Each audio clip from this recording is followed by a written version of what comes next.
naman, attorney, itong question na to ay galing kay Zid. Sabi niya, 2 buwan na kaming walang internet dahil hindi ma-process ang transfer request namin. Pero tuloy-tuloy ang singil nila sa bill.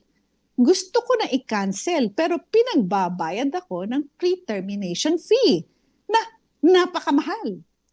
Legal po ba na pagbayarin ako ng termination fee kahit sila naman ang hindi makapagbigay ng serbisyo? Ano pong ahensya ang pwedeng lapitan para mapuwersa silang i-waive ang fees? Very good question. At marami pong Yes. nagkakaroon ng ganitong problema. Yes. Go ahead po, attorney. Opo, di ba, no? Oo, Miss That's Annie. correct, Go ahead, Attorney attorney Dot. Oliver.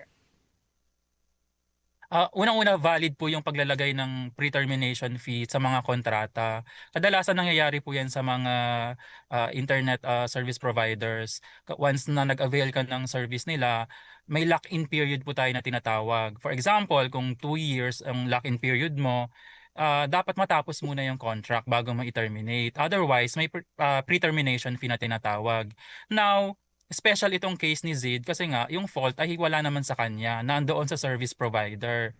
Despite the fact na hindi sila nakaka-comply doon sa paglilipat ng kanyang account sa ibang lugar, ay binibill pa rin siya. So ang kailangan po niyang gawin ay makiusap po siya doon sa any branch noong service provider at ipaliwanag po niya yung kanyang situation para ma-waive po yung fees. Otherwise, pag hindi po pumayag at tuloy-tuloy pa rin yung pagbibil sa kanya at paniningil, pwede po siyang magreklamo sa NTC or sa National Telecommunications Commission. Okay, thank you, attorney. Miss Annie, may tanong ka pa kay attorney? Kasi meron akong sasabihin na Okay, ano Attorney. lang. Sige, go ahead. Go ahead, Attorney. Go ahead.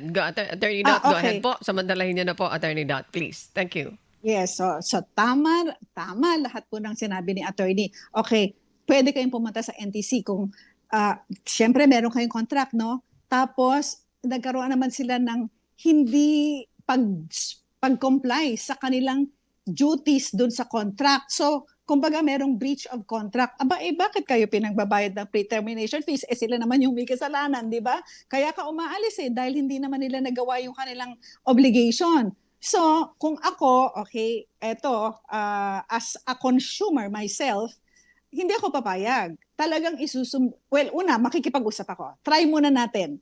Kausapin natin yung provider. And then, sabihin mo sa kanila, kapag hindi po ninyo to inayos at hindi nyo tinanggal yung pre-termination fees, talagang magsusumbong po ako. You can go to the NTC, pwede rin po kayong pumunta sa DTI, kasi meron po tayong yung Consumer Protection Act na pinoprotektahan po tayo mga consumers. And maraming hindi nakakaalam nito, kaya nate-take advantage po tayo.